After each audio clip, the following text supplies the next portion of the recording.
Welcome back. We are your cosmic besties, your best friends in the whole world. I'm Caitlin Kaerhart. I'm a best-selling author, numerologist, and astrologer. This is my best friend, Sophie Won. Astrologer and celestial guy. Good morning. We didn't just wake up, guys. We did just wake up. Can you tell?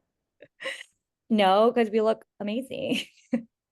I'm feeling some kind of way, but it's the new moon today and I did not sleep. Like I was up from 3 a.m. to 6 a.m. just like contemplating my entire existence. I Oh know. my goodness. And I was having gnarly dreams. I had the weirdest dream. Somebody was washing my hair. I'm like, what the? Mm. Anyways, we're here to talk about the week of April 28th through May 4th. I cannot believe it's May. I feel like this year is just flying by. Oh, so crazy. It's like we blinked our eyes and boom, here we are. I know. I don't like it. I feel like ever since 2020, time has been different. I feel like eclipse season, which was just like a month ago, was like years ago, Oh my God. I feel right? like I was in It just Austin happened. like months ago, and I literally was in Austin this time last week. I know. Yeah. So wild. But Time anyway, is an illusion. Time is an illusion. So we're going to start off this forecast with a question. We did that a couple of weeks ago when we talked about the worst top three sun, moon, rising you could be. Um, and this week we had Vlad, shout out to Vlad, write in and ask, let me pull up the question. He said, today is the new moon in Taurus. Uh, when will what I do manifest? Will it be in 6 months from now? Like, when can I expect to see my manifestations come to life that I'm setting today? And by the way, Sophie and I have a new moon video on manifesting with the new moon. So definitely check that out if you haven't. And the new moon is the best time to manifest because it's when the sky is the darkest. It's a literal blank slate for you to write your intentions upon. So, I have my own idea of this, and I'd love to hear what you think too, Sophie. Mhm. But I would say that the new moon manifestation comes in waves. I think 2 weeks after you set intentions on a new moon, when there's a full moon in the opposite sign. For this example, today is the new moon in Taurus. In 2 weeks, it will be the full moon in Scorpio. You'll start to get like a sort of like hint or like a sign of like, okay, what's coming? Are things kind of taking? But the real manifestations usually hit 6 months after the new moon at the full moon in the same sign. So, as an example, if you're setting intentions on a new moon in Taurus, 6 months after that, when it's the full moon in Taurus, you should really start to see things come to completion or come to like a culmination. Like, what do Or like a you think? circling back to that original intention, and maybe it no longer aligns. There's Yeah. some kind of completion. So that could be your completion. Yeah, exactly. So that's how I kind of see it. So for anyone manifesting, that is my advice. Do you think, is there anything I'm missing, Sophie? What do you think?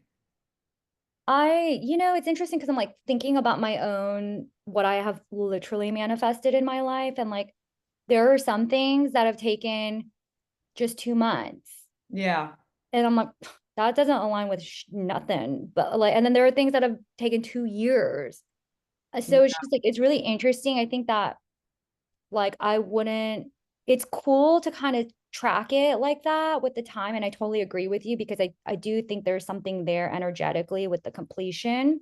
But Hmm. like when I personally have tracked like, and they're like all the way from like random objects that like I didn't even realize I was manifesting, but I just put on my vision board.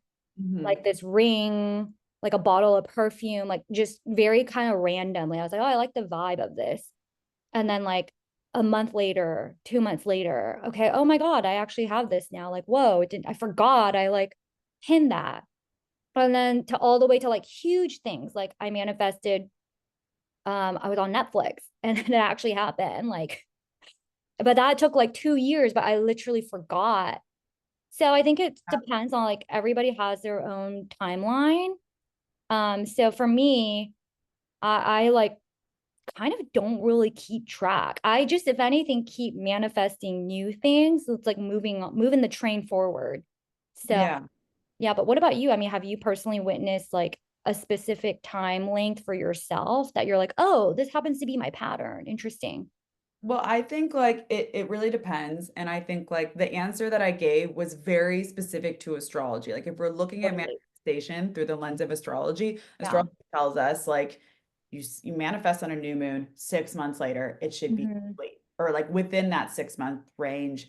But I think manifestations can happen at any time. It depends on if you're ready for it and if you kind of like gotten rid of the limiting beliefs that are blocking you from that manifestation. Like I genuinely think like miracles can happen at any time. And I remember, and I give the story all the time of when you told me to manifest when the new moon was in my seventh house and I should manifest partnership. And literally that day, I met my boyfriend after I wrote the list. I walked to the gym, Mm, there yeah. he was. So I do think things can instantly happen.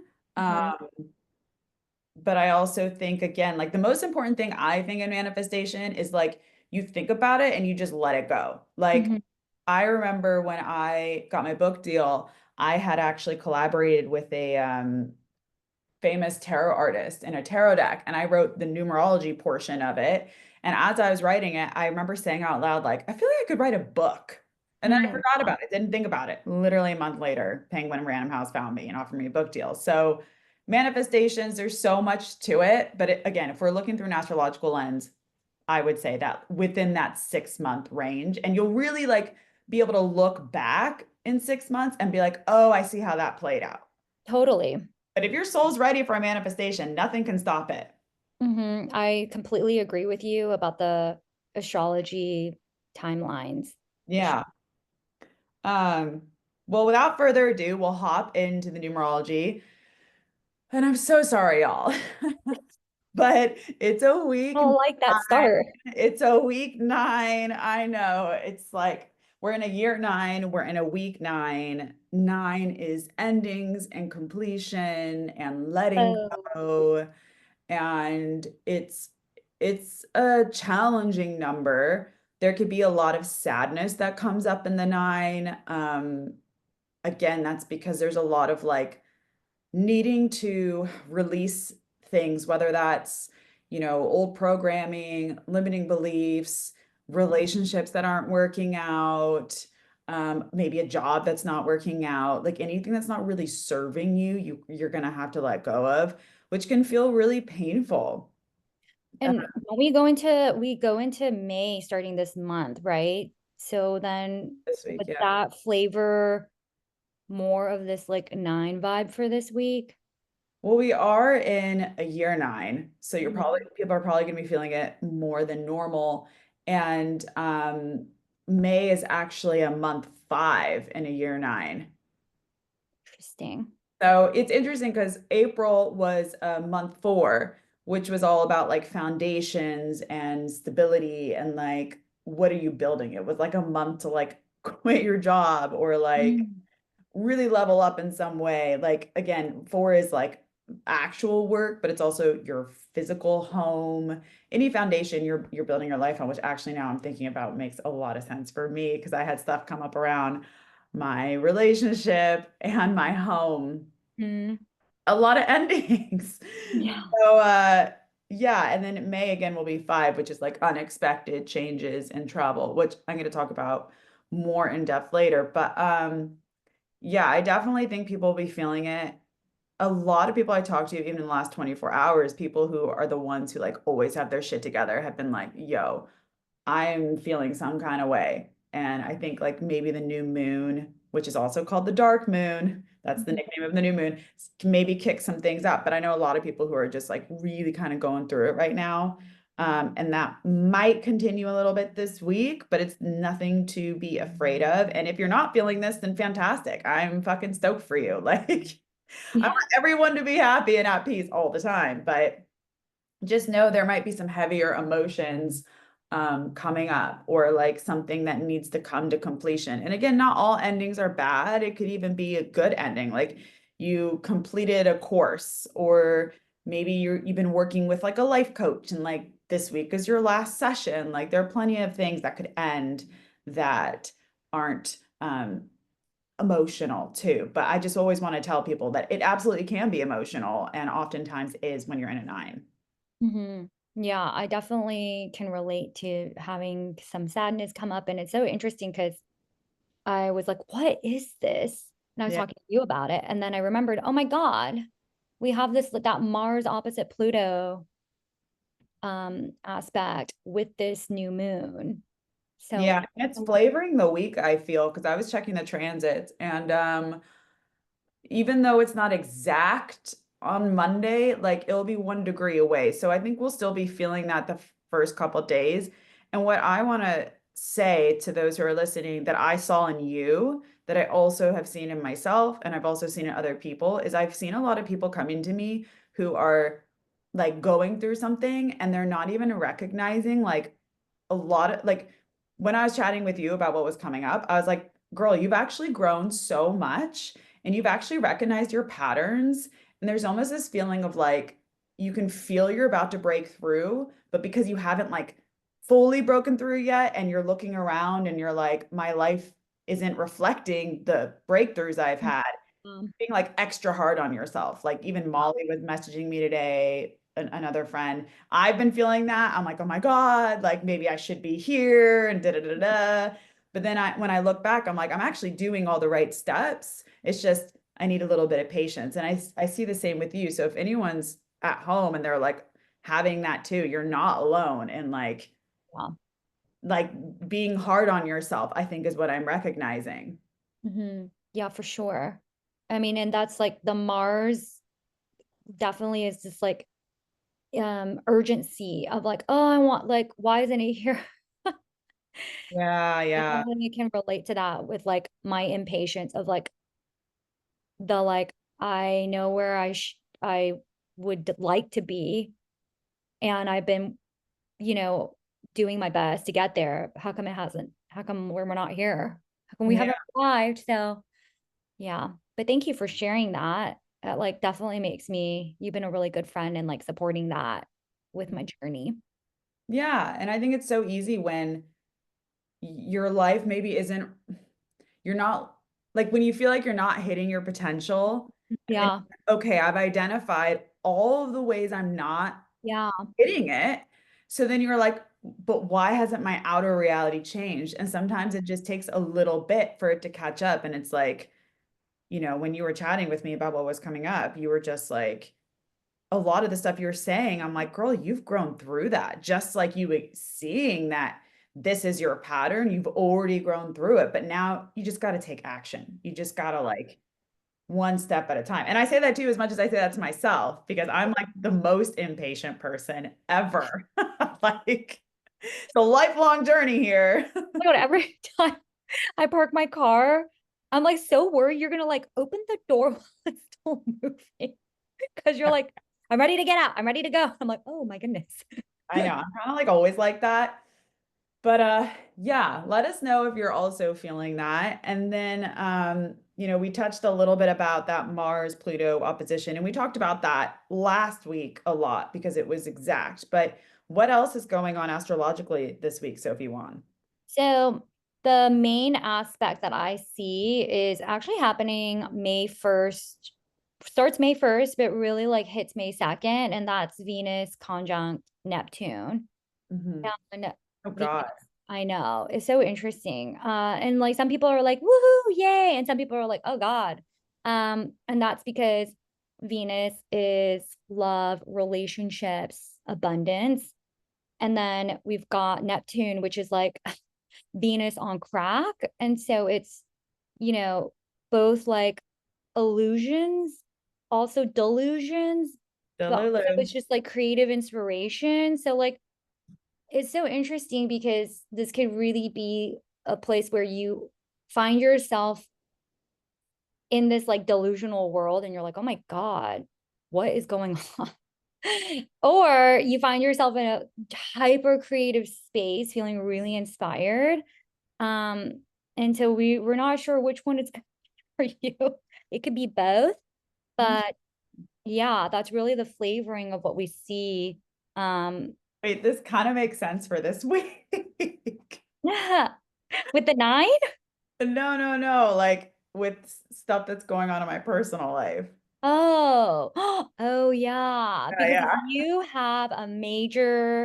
if you're like in a romantic entanglement, you I'm may, not, by the way. But but if you are, if you are, I'm speaking to everybody, yeah, okay?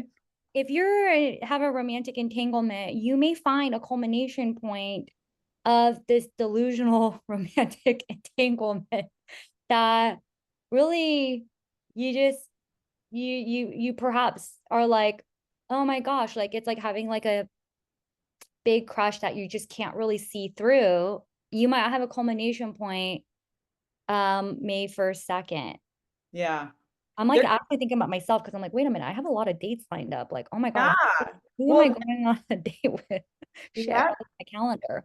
Neptune is um um like the highest romantic love you can feel, but it's also like very delusional. And I would say like Venus is the earthly love and Neptune is that cosmic love. Like when you've met someone and you're like, "Oh my God, this is different. This is something else."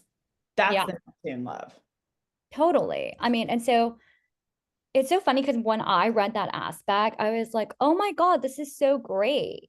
I'm like excited. But when I first said it, you're like, oh God. But I think it's because you've been Neptuned before. I've been Neptuned, y'all. I've been Neptuned. If you follow the 52 card deck system, I was in a relationship with someone for nearly 4 years who was my exact Neptune. Do not recommend it. Oh, spicy. But sorry, I can't get comfortable in this chair. But yeah, okay, that makes sense. I mean, I feel like just be careful. I'm not even saying this to you, Sophie, because you already know, but like be careful if you're like going out on dates this week or like I don't know, have any sort of romantic encounter because you might actually be like subconsciously pedestaling or subconsciously like Mm, you the might feeling. subconsciously be thinking that they're like so great, but you're not seeing them clearly. So let's say you like have an amazing date this week, or let's say there's someone you've been planning to meet up with for a while and it's finally happening. Like, just know, like, be cautious. You might not be interpreting them or their behavior like as it actually is. Yeah. It's like Neptune is like looking at life with rose-colored glasses. So I would say for everybody out there, me included, you included, don't make any big decisions based off of what happens around May 1st or 2nd. Like, don't be like jumping to those conclusions, Yeah. making big decisions. As my sister likes to say, like, it's just observation mode, Sophie. We just need to stay in observation mode. Yeah, I love that. It's Yeah. important to be in observation mode. Hmm. All right. Well, I feel like that's it for the week. Yep. If y'all are interested in more info about the nine, Sophie and I actually recorded a video on our personal year nines and nine stories. So go ahead and check that out. I'll put that right here. And we will see y'all next week. Yes. Goodbye, everyone. Bye.